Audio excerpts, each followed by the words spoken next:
नाशिकच्या मनमाडमध्ये प्रशासनानं अतिक्रमणाविरोधात मोठी धडक कारवाई सुरू केली आहे. शहरातून जाणाऱ्या इंदूर-पुणे महामार्गावरील तब्बल 600 अतिक्रमणं 2 दिवसात जमीनदोस्त केली जाणार आहेत. या मोहिमेमुळे वाहतूक कोंडी आणि अपघातांना कारणीभूत ठरणारे रस्ते मोकळे झाले असून नागरिकांमधून या कारवाईचे स्वागत होत आहे. पालिकेचे मुख्याधिकारी शेषराव चौधरी यांच्या नेतृत्वाखाली आणि चोख पोलीस बंदोबस्तात ही कारवाई सुरू आहे. पाहूयात यावर मुख्याधिकाऱ्यांची प्रतिक्रिया काय आहे. काय नक्की राबवली जाते आणि किती कर्मचाऱ्यांनी अधिकारी इथं तैनात आहेत? मनमाड नगर परिषद हद्दीमध्ये येवला मालेगाव रस्त्यावरती तसेच चांदवड ते नांदगाव रस्त्यावरती तसेच गावामध्ये बहुतांश खूप प्रचंड मोठ्या प्रमाणात अतिक्रमण झाल्यामुळे रस्त्यावरून येणाऱ्या जाणाऱ्या नागरिकांना प्रचंड त्रास होत आहे. त्याच्यामुळे वारंवार महामार्गाचा अपघात घडत आहे. त्याच्यामुळे माननीय पोलीस निरीक्षक मनमाड शहर पोलीस स्टेशन यांनी नगर परिषदेला 3 वेळा आतापर्यंत सदरचं अतिक्रमण काढण्यासंदर्भात नोटीस दिलेली आहे, पत्र दिलेलं आहे. तसेच नॅशनल हायवेने देखील सदरचं अतिक्रमण जे त्यांच्या हद्दीमध्ये झाल्यामुळं ते वारंवार यंत्रणांमार्फत सदरचं अतिक्रमण काढलं गेलं पाहिजे असं मागणी करत होते. त्या दृष्टिकोनातून तसेच मनमाड नगर परिषदेच्या कौन्सिलने अर्थात सर्वसाधारण सभेने देखील निर्णय घेतला की सदरचं अतिक्रमण लवकर काढणं गरजेचं आहे. कारण वारंवार अपघात घडत आहे. 2 बालकांचा मृत्यू झाला मध्यंतरी. त्याच्यानंतर एक स्विमिंग टँकमध्ये एक जण बुडून मृत पावल्यामुळे त्याला वेळेवरती 1 तासाकरता ट्रॅफिक जाम असल्यामुळं त्याला रुग्णसेवा मिळू नाही शकली. त्याच्यामुळं या अतिक्रमणामुळे शहराला त्रास होत आहे.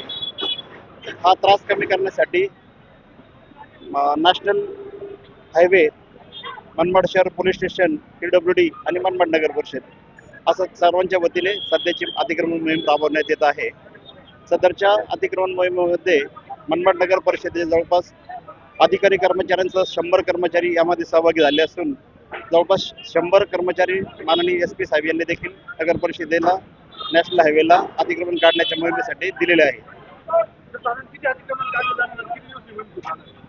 किमान 2 दिवस ही अतिक्रमण मोहीम अजून इथून पुढे चालणे अपेक्षित आहे आणि यामध्ये साधारण 650 अतिक्रमण किमान निष्कासित होतील असे नगर परिषदेचं नियोजन आहे आणि नॅशनल हायवेचं देखील तसं नियोजन आहे. सुरू करण्यात आली आहे. काय पार्श्वभूमी आणि आपल्याकडून किती बंदोबस्त करण्यात? त्याच्यामध्ये नेहमीच होणारे जे पुणे इंदोर रस्त्यावरती हमरस्त्यावरती नेहमीच होणारी जी वाहतुकीची कोंडी होती त्याकरिता मी PWD असेल किंवा नगरपंचायतला वारंवार पत्रव्यवहार करण्यात आलेला होता. त्यावरून त्यांच्याकडून मनमाड नगरपंचायत, त्यानंतर national highway authority of India आणि सार्वजनिक बांधकाम विभाग यांची संयुक्त मोहीम आहे. त्याकरिता त्यांनी मागणी केलेल्याप्रमाणे एकंदरीत साधारणतः 5 अधिकारी, 58 पोलीस कर्मचारी, त्यात महिला कर्मचारी आणि 2 RCBचे पथक असा बंदोबस्त या ठिकाणी तैनात करण्यात आलेला आहे. आम्ही स्वतः आहेत, SDO साहेब पण आहेत आणि कारवाई सुरू आहे शांततेत. तर काय आव्हान करणार नागरिकांना? नाही, बघा असं आहे की फक्त पोलीस यंत्रणेला कोसून उपयोग नाहीये. जर या ठिकाणी 15 मीटर एका बाजूला असं दुसऱ्या बाजूला 15 असं 30 मीटरचा रोड असताना फक्त जर एकच लेन चालत असेल आणि त्याच्यामध्ये बरेचसे पंक्चर पॉईंट असतील, दर 100 फुटावर जर गल्ली रस्ते मिळणार असतील, गावातले शहरातले रस्ते येणार असतील तर या ठिकाणी ट्रॅफिक हे होणारच आहे. परंतु जर समजा या ठिकाणी कमीत कमी 2 लेन दोन्ही बाजूला चालल्या तर या ठिकाणी वाहतुकीच्या समस्या निर्माण होण्याचे काही कारणच नाही.